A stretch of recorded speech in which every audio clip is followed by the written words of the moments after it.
Alright, today I'm just going to show you how I make my all paracord bush hooks, set hooks, limb lines, whatever the heck you want to call them. All I'm using is 550 paracord. I keep just, keep my paracord dark, but also have some color in it. Don't want to black, I lose track of them, but I do keep them dark because people riding on the river, you don't want them seeing your lines from half a mile away. Don't use any neon green or orange or something so they can see it. It's going to show you how to do that. All I use, first of all, you got to make sure that you have hooks with the eyes and the weights of the eyes big enough for the paracord to fit through. Now there are some, I've already used them all up, but there are some that look like some weights that it looks like the paracord won't fit through them. But you can make that happen, and all I do, actually I'll cut that so I can show you how I do it. So I use flush cutters because they actually make one of the cleanest cuts you'll ever get on paracord. All I do is I melt it. Do it. Come on, there we go. Melt it, melt the whole tip of it pretty good. You can either pinch it, but I close my flush cutters and just roll it flat. A little on your counter, just scrape it off. Now hold it, now see it's like this little paddle shape. Now all I take is my flush cutters, dikes, you can use either one. I like my flush cutters, they cut better. And you're going to cut, you're going to angle that flat piece of plastic, flat piece of melted paracord to a point. It's a little arrow shape, something white. I can hold it up against so you can see it. See that little arrow shaped cut in that. And then I take my hook.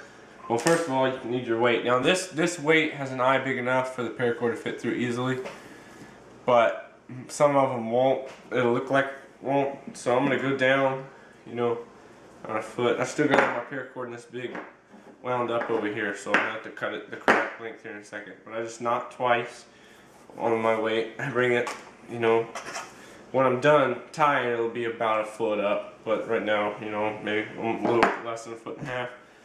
Then now that with that triangle cut on the tip of my paracord, you can feed that through your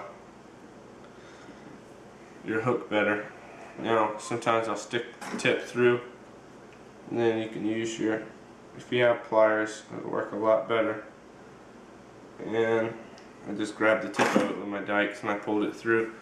Now I get about that much on that side because I'll double knot this. You can do a fishing knot, you can do a noose, but those type of knots takes up a lot of paracord, and I've been catching catfish with these things and I haven't had a knot come loose yet. So I'll tighten that up and do another simple knot, tighten that up. And then what I do, after I got both of those real tight, you can hook it to something and pull on the cord. After you get those real tight, take my flush cutters and I'll leave a little bit, about 1/8 of an inch of the line hanging off the side. And then what I do is I'll hold the lighter to that for a while because you want it nice and hot. You want a lot of it melted there. So we'll just hold the lighter on there until it bubbles up and it all turns black. And then I take my flush cutters and I just press on it. And it actually flattens out over the hole that it came through, and you can't pull it back through. So that makes your knot real secure. Then you can take your lighter, roll around on that knot real quick. You just want to go over this real quick to harden that knot. You don't want to go on your main line or where the cord goes through the eye of the hook, or that'll actually sometimes make it weaker. Dropping hooks here.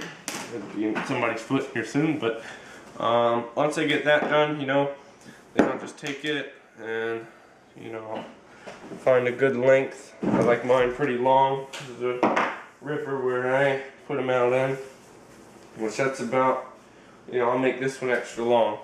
But that's about it. And sometimes on the tip of them, I actually put my weight in the paracord line.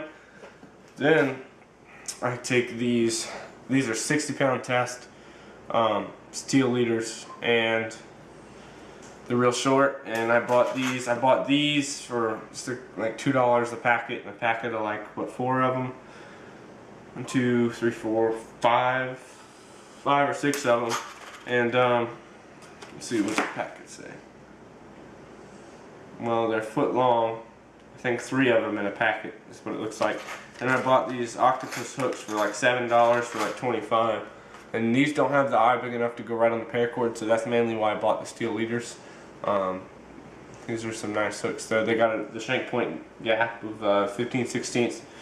That's what we need here. It's legal. I'm not sure lakes, they have to be smaller than that. This is river fishing, so well, that's about all. And I'll show you how I like to keep them neat. I wrap them up all like this. This one's probably one of the longest ones I ever made, because if I cut it to the right length, all I'd have is this 2-foot useless piece of cord. So I just didn't cut it to 3-foot useless piece of cord. So now, and some people, I should have said this in the beginning, they're like, oh, paracord's too expensive to do all this and everything, but it's actually not. I bought 50 foot of this for I think $2.50, and let's see, I have already made, this one's not made yet, 1, 2, 3, 4, 5, 6, 7, and I have 4 out right now. So I've got 11, and I think with all these scrap pieces, if I'd have done it right, I could have had 8 lines for $2.50, which is not bad, and you're only allowed to have 25 out here. So, and then after I wrap them up, I just hang the hooks over the edge of my bucket. And see, I've got them all hanging in there. I'm gonna just pull all of them out, and we'll tangle lines and stuff. But pretty much all I do. It makes it pretty cheap. And real well. And the main thing I like about this paracord, it doesn't pop. This is 550 pounds. So you're not, nothing's getting through that unless it bites through it. You get a big gar or something. That's about it. And thanks for watching.